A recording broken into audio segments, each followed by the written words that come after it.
ഏതായാലും നമ്മുടെ കേരളത്തിലെ വഖഫ് ബോർഡിൻ്റെ പ്രവർത്തനം താൽക്കാലികമായിട്ട് മരവിപ്പിച്ചുകൊണ്ടുള്ള ഹൈക്കോടതി ഉത്തരവ് വന്നിട്ടുണ്ടായിരുന്നു. അപ്പോൾ അതുമായി ബന്ധപ്പെട്ട് ഒരുപാട് കോലാഹലങ്ങൾ നമ്മുടെ സോഷ്യൽ മീഡിയ നടക്കുന്നുണ്ട്. പ്രത്യേകിച്ച് നോൺ മുസ്ലിംസ് മെമ്പേഴ്സ് അതിൽ വേണം എന്ന ഒരു ഡിമാൻഡ് ഉമ്മീദ് ആക്റ്റിലുണ്ട്. അത് കേരളത്തിൽ കഴിഞ്ഞ സർക്കാർ അത് നടപ്പിലാക്കിയിട്ടുണ്ടായിരുന്നില്ല. പിന്നെ അതുപോലെ ഷിയ അംഗം അതിൽ ഉൾപ്പെടുത്തണമെന്ന് പറഞ്ഞ ഒരു ഹർജി കൂടി ഹൈക്കോടതിന് മുമ്പിൽ വന്നിട്ടുണ്ടായിരുന്നു.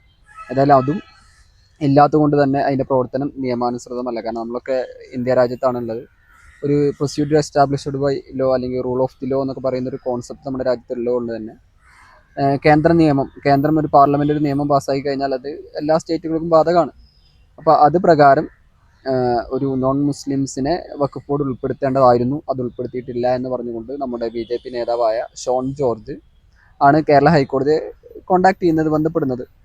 എനിവേ ഹൈക്കോടതി നിയമ അനുസൃതമായിട്ടാണോ ഇത് സംഘടിപ്പിച്ചിട്ടുള്ളത് നോക്കി നിയമവിരുദ്ധമാണെന്ന് കണ്ടെത്തി. അപ്പോൾ അതിൻ്റെ പ്രവർത്തനങ്ങൾ താൽക്കാലികം മരവിപ്പിച്ചു.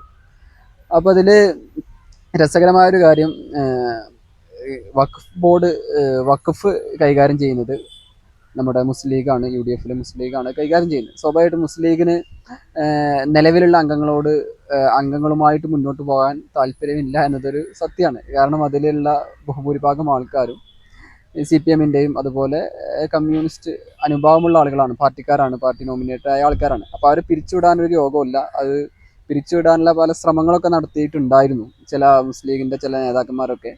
ഇപ്പോൾ ഉമ്മർ ഫൈസി അവരുടെ പ്രധാനപ്പെട്ട ടാർഗറ്റ് ആയതുകൊണ്ട് തന്നെ ഉമ്മർ ഫൈസി മുത്തവല്ലി ആണ് എന്ന് പറഞ്ഞ് ആ ഒരു പോസ്റ്റിൽ അദ്ദേഹത്തെ നിയമിക്കാൻ അദ്ദേഹത്തിന് യോഗ്യത ഇല്ല എന്നുള്ള തരത്തിലുള്ള പ്രസ്ഥാനങ്ങൾ വന്നിട്ടുണ്ടായിരുന്നു. അപ്പോൾ ആ സമയത്താണ് നമ്മുടെ ഉർവശി ശാപം ഉപകാരം എന്ന് പറയുന്നത് പോലെ ഷോൺ ജോർജ്, BJP നേതാവായ ഷോൺ ജോർജ് ഹൈക്കോടതിയെ സമീപിക്കുന്നത്. അപ്പോൾ ഹൈക്കോടതിയിൽ നിന്ന് അവർക്ക് ആഗ്രഹിച്ച ഉത്തരവും കിട്ടിയത് ഈ ഈ വഖഫ് ബോർഡിൻ്റെ പ്രവർത്തനം നിയമാനുസൃതമല്ല. അപ്പോൾ സ്വാഭാവികമായിട്ടും സർക്കാർ ഹൈക്കോടതി പറഞ്ഞത് ഞങ്ങൾ എന്ത് ചെയ്യുക, പുനഃസംഘടിപ്പിക്കാമെന്ന് പറഞ്ഞു. അപ്പോൾ സ്വാഭാവികമായിട്ട് അവർക്ക് പിരിച്ചുവിടേണ്ടവരെ പിരിച്ചുവിടും ചെയ്യുക, അവരുടെ ആൾക്കാരെ തിരിച്ച് കയറ്റും ചെയ്യുക. അപ്പോൾ മുസ്ലിം ലീഗിനെ സംബന്ധിച്ചും UDFിനെ സംബന്ധിച്ചും ഇതൊരു സുവർണാവസരമാണ് എന്നതാണ് സത്യം. പ്രത്യേകിച്ച് KSMC ആണ് അതിൻ്റെ ചെയർപേഴ്സൺ ആയിട്ടുള്ളത്. KSMC പൊന്നാനിയിൽ നമ്മുടെ മുസ്ലിം ലീഗിൻ്റെ ലോകസഭാ സ്ഥാനാർത്ഥിയായിരുന്ന നമ്മുടെ അബ്ദുൽ സമദാനിക്കെതിരെയൊക്കെ മത്സരിക്കാൻ രംഗത്തുണ്ടായിരുന്നു. അതുപോലെ സമസ്തയിലെ ഇടതുപക്ഷ മനോഭാവമുള്ള ആളുകളെ ടീം സമസ്ത പൊന്നാനി എന്നൊക്കെ പറഞ്ഞ് കൂടെ കൂട്ടി എങ്ങനെയെങ്കിലും സമസ്തയുടെ ഒരു വിഭാഗം വോട്ടുകൾ അടർത്തിയെടുക്കാൻ ശ്രമം നടത്തിയിട്ടുണ്ടായിരുന്നു മുൻ മുസ്ലിം ലീഗുകാരൻ കൂടിയാണ്. അപ്പോൾ എനിവേ ഇതുമായി ബന്ധപ്പെട്ട് പറയാനുള്ളത്, ഇപ്പോൾ BJP ആഗ്രഹിക്കുന്ന അല്ലെങ്കിൽ ഷോൺ ജോർജിനെ പോലെയുള്ള ആളുകൾ ആഗ്രഹിക്കുന്നത് ഒരു നോൺ മുസ്ലിംസിനെ ഏൽപ്പിച്ചുകൊണ്ട് ഒരു നോൺ മുസ്ലിംസിനെ എടുത്തിട്ട് എന്ത് ചെയ്യാം, ഇതങ്ങോട്ട് ഭരിക്കാമെന്നൊക്കെ പറയുന്നത് ശുദ്ധ പൊട്ടത്തരാണ്, വിഡ്ഢിത്തരാണ്. കാരണം ഇപ്പോൾ മുസ്ലിം ലീഗിൽ തന്നെ ഒരുപാട് മുസ്ലിങ്ങളല്ലാത്ത ഒരുപാട് അനുഭാവികളായ ആളുകളുണ്ട്. അപ്പോൾ അവർക്ക് അതിൽ നിന്ന് ഒരാൾ പിക്ക് ചെയ്തിട്ട് അവിടെ പോസ്റ്റ് ചെയ്ത് കഴിഞ്ഞാൽ ഈ പ്രശ്നമൊക്കെ അവസാനിക്കും. അല്ലാതെ BJPക്കാരായ ഒരാളെ പിടിച്ചിട്ട് എന്ത് ചെയ്യില്ല, വഖഫ് ബോർഡിലൊന്നും കൊണ്ടുവിടില്ല എന്നുള്ളതാണ് ഒരു സത്യം. ഇപ്പോൾ ഉദാഹരണത്തിന് മുസ്ലിം ലീഗിൻ്റെ ഒരു ഉണ്ണികൃഷ്ണൻ, ഇപ്പോൾ അഡ്വക്കേറ്റ് സ്മിജ പഞ്ചായത്ത് മുസ്ലിം ലീഗ് മലപ്പുറം ജില്ലാ പഞ്ചായത്തിൻ്റെ വൈസ് പ്രസിഡൻ്റാണ്. അവരുടെ പിതാവ് ഒരുപാട് കാലം മുസ്ലിം ലീഗിൻ്റെ പ്രസിഡൻ്റായി, ജില്ലാ പ്രസിഡൻ്റായി, പഞ്ചായത്ത് പ്രസിഡൻ്റായി സേവനമനുഷ്ഠിച്ച വ്യക്തിയാണ്. അങ്ങനെ ഒരുപാട് നോൺ മുസ്ലിംസ് ഉണ്ട്. അപ്പോൾ മുസ്ലിം ലീഗുകാരനെ ആരെങ്കിലുമൊക്കെ പിടിച്ച് അതിലേക്ക് ഇടും, അത്രയേ അതിൽ സംഭവിക്കാൻ പോകുന്നുള്ളൂ. പിന്നെയുള്ളത് ഷിയ വിശ്വാസധാരയിലുള്ള ആളുകൾ അതിലേക്ക് എടുക്കണം എന്നാണ്. ഇപ്പോൾ കേരളത്തിൽ ഇപ്പോൾ ഷിയ വിശ്വാസികളായ ആളുകൾ വിരലെണ്ണാൻ പറ്റുന്ന അത്തരത്തിലുള്ള ആളുകൾ ഉണ്ടോ എന്നുള്ളത് സംശയമാണ്. നിലവിലില്ല.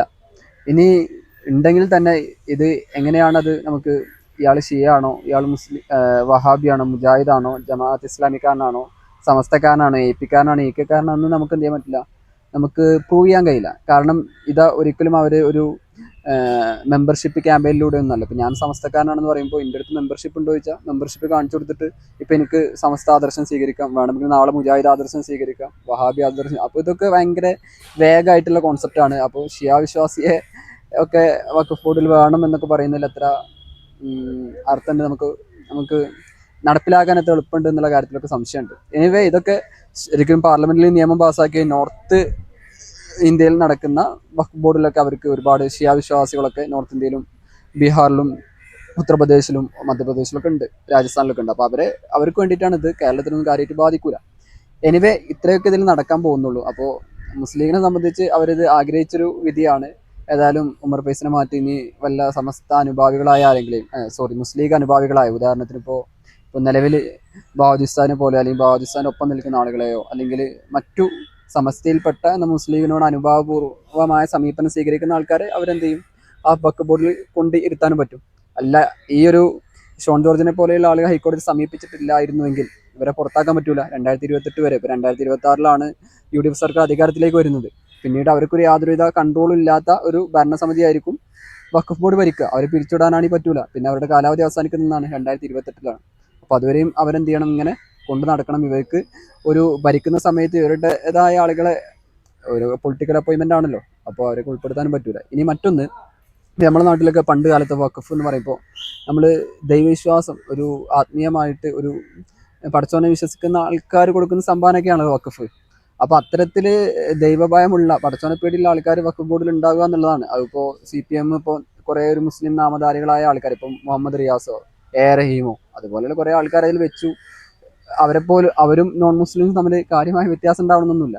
ഒരു ഭക്തിയും ഭയവും ഉള്ള ആൾക്കാരെ ഇതിൽ നിയമിക്കുക, അതിൻ്റെ കൈകാര്യങ്ങളൊക്കെ ചെയ്യുമ്പോൾ വളരെ സൂക്ഷ്മമായിട്ട് കൈകാര്യം ചെയ്യാൻ, നാളെ പടച്ചോനെ കാണേണ്ടി വരും എന്നുള്ള പേടിയുള്ള ആൾക്കാരെ നിയമിക്കുന്നത് കൊണ്ടേ കാര്യമുള്ളൂ.